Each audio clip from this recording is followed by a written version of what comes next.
भैया जी मदद करो, मेरा बच्चा भूखा है, कुछ पैसे दे दो, बड़ी मेहरबानी होगी। भगवान जाने इन गरीबों का क्या होगा। एक तो अंधी है, ऊपर से छोटा बच्चा भी गोदी में पकड़ रखा है। क्या करूं, मुन्ना तो रोई जा रहा है। चुप हो जा मेरे बेटे।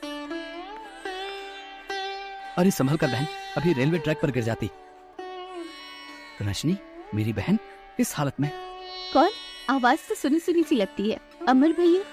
हाँ मेरी बहन, मैं तेरा भैया अमर। ये सब क्या हो गया? मैंने बहुत बड़ी गलती कर दी भैया, मुझे माफ कर दो। सतीश ने मुझे धोखा दे दिया भैया, आज उसी के कारण मेरी आंखों की रोशनी चली गई। उस दिन जब रजनी के साथ आखिर ऐसा क्या हुआ जो उसे इतने पैसे वाले घर की होने के बाद भी आज ये दिन देखने पड़ रहे थे। रजनी अपने भैया भाभी की लाडली बहन थी, उसके पास पैसों की कोई कमी नहीं थी। वो रानियों की तरह अपने घर में रह रही थी। भैया, मुझे इस भाई दूज पर सोने का सबसे महंगा जड़ाऊ हार ही चाहिए। हाँ हाँ मेरी प्यारी बहन, ले लेना। पूनम, तुम आज ही रजनी के साथ सुनार की दुकान पर चली जाओ। रजनी बहुत खुश थी, वो अपने भैया भाभी के साथ बहुत घुल मिल कर रहती थी। पर अचानक एक दिन रजनी की जिंदगी में सतीश नाम का एक लड़का आता है। रजनी सतीश के बारे में कुछ नहीं जानती थी। रजनी, मैं तुमसे बहुत प्यार करता हूँ, पर मैं तुम्हारी तरह पैसे वाला नहीं हूँ। ऐसा मत कहो सतीश, मैं भी तुमसे बहुत प्यार करती हूँ। रजनी, इस प्यार का क्या फायदा? तुम्हारे भैया तुम्हारी शादी मेरे साथ कभी नहीं होने देंगे। तुम चिंता मत करो सतीश, सब हो जाएगा। मैं भैया से हमारी शादी के बारे में बात करूंगी। रजनी अमर से सतीश के बारे में बात करती है, पर अमर गुस्से में रजनी को डांट देता है। तुम्हारा दिमाग खराब हो गया रजनी, तुम्हें पता भी है उस लड़के का ना कोई काम ना कोई धंधा, फिर भी तुम उससे शादी करने के लिए कह रही हो। मैं तुम्हारी शादी उससे कभी नहीं होने दूंगा। मैं सतीश से प्यार करती हूँ और मैं उसी से शादी करूंगी। रजनी गुस्से में अपने कमरे में चली जाती है। अमर रजनी का रिश्ता एक ऊंचे घराने में तय कर देता है और शादी के दिन रजनी सतीश को फोन करती है। सतीश, मैं ये शादी नहीं करूंगी, अगर तुम मुझे लेने नहीं आए तो मैं जहर खाकर अपनी जान दे दूंगी। एक काम करो रजनी, हमें यहाँ से भागना होगा। जैसा मैं कहता हूँ वैसा करो, मैं सब संभाल लूंगा। मैं तुम्हारा इंतजार करूंगा, तुम तैयार रहना। रजनी अपने बैग में शादी के सारे जेवर, कैश और कुछ कपड़े रखकर सतीश के साथ भाग जाती है। अमर, रजनी अपने कमरे में नहीं है, लगता है सतीश के साथ भाग गई है। उसकी सहेली ऋतु ने उसे बाइक पर बैठकर जाते हुए देख लिया था। रजनी, तुमने ऐसा क्यों किया? तुमने अपने भविष्य पर कुल्हाड़ी मार ली। मैं जानता हूँ वो लड़का सही नहीं है। अमर रजनी को हर जगह ढूंढता है, पर वो उसे कहीं नहीं मिलती है, क्योंकि सतीश रजनी को लेकर कोलकाता आ जाता है।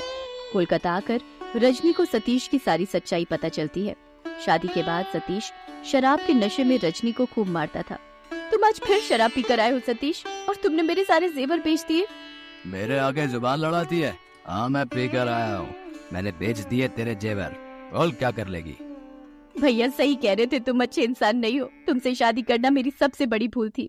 सतीश ऐसे ही गुस्से में रोजाना रजनी को मारता पीटता था। रजनी अब एक बच्चे की माँ बन चुकी थी। मुझे घर का राशन और मुन्ना के लिए दूध लाना है, और तुम यहाँ बैठकर दोस्तों के साथ शराब पी रहे हो। तुम्हें शर्म आनी चाहिए। मेरे दोस्तों के सामने मेरा अपमान करती है, तुझे आज मैं नहीं छोड़ूंगा। सतीश गुस्से में रजनी को धक्का दे देता है। रजनी के सिर पर गहरी चोट आती है और वो लहूलुहान हो जाती है। सतीश उसे उसी हालत में छोड़कर वहाँ से भाग जाता है। अरे भाई, बेचारी को बहुत चोट आई है, कोई उठाकर इसे अस्पताल ले चलो। लगता है ये इसी का बच्चा है जो तेज तेज रो रहा है। हाँ, इसका नाम रजनी है, ये इसी का बच्चा है। कुछ लोग उठाकर रजनी को हॉस्पिटल लेकर जाते हैं, पर रजनी की आंखों की रोशनी चली जाती है। सतीश का कहीं कुछ भी पता नहीं था। सतीश ने मेरी सारी जेवर बेच दिए, मुझे धोखा देकर वो भाग गया। अमर भैया आप सही कहते थे, सतीश अच्छा लड़का नहीं है। वो मुझे और मेरे बच्चे को इस साल में छोड़कर भाग गया। आप प्रति सुनाते सुनाते रजनी की आंखें आंसुओं से भर जाती हैं और वो बहुत तेज फूट फूट कर रोने लगती है। मेरी बहन, तूने इतने दुख झेले और मुझे एक बार भी खबर देने के बारे में नहीं सोचा। तो अपने घर लौट कर क्यों नहीं आई? भैया, मैं किस मुंह से आपके पास आती? मैंने आपका इतना अपमान करवाया, अपनी शादी तोड़कर मैं सतीश के साथ भागी थी। आपकी समाज में कितनी बदनामी हुई होगी। नहीं रजनी, ऐसा मत सोच, तू मेरे लिए जान से भी प्यारी है मेरी बहन। चल अब अपने घर चल, ला मुन्ना को मैं पकड़ता हूँ। अमर रजनी और मुन्ना को घर ले आता है। रजनी की भाभी पूनम को भी सारी बात का पता चलता है। वो भी रजनी की यह हालत देखकर बहुत दुखी होती है। अमर शहर के जाने माने आंखों के डॉक्टर से रजनी के इलाज के बारे में बात करता है।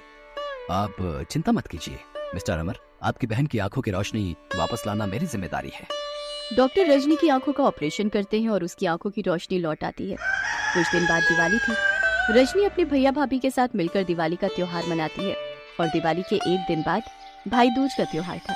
भैया मुझे माफ कर दो, मैंने आपका कहना ना मानकर बहुत बड़ी गलती की थी। मैंने मुन्ना के साथ कैसे गरीबी के दिन देखे हैं ये मैं ही जानती हूँ। मुझे सतीश से बहुत नफरत हो रही है। अगर वो एक बार मेरे सामने आ जाए तो मैं उसे जिंदा नहीं छोड़ूंगी।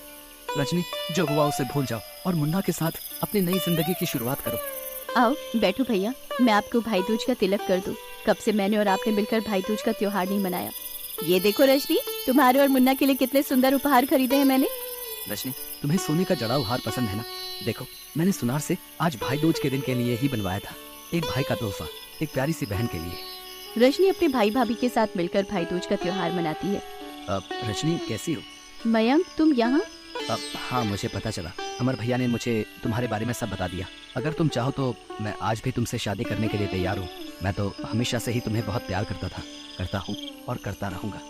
मयंक तुम बहुत अच्छे हो। मैं तुम्हें शादी के मंडप में छोड़कर भाग गई थी, फिर भी आज तुमने मेरा हाथ थामा, मेरे मुन्ने को अपनाया।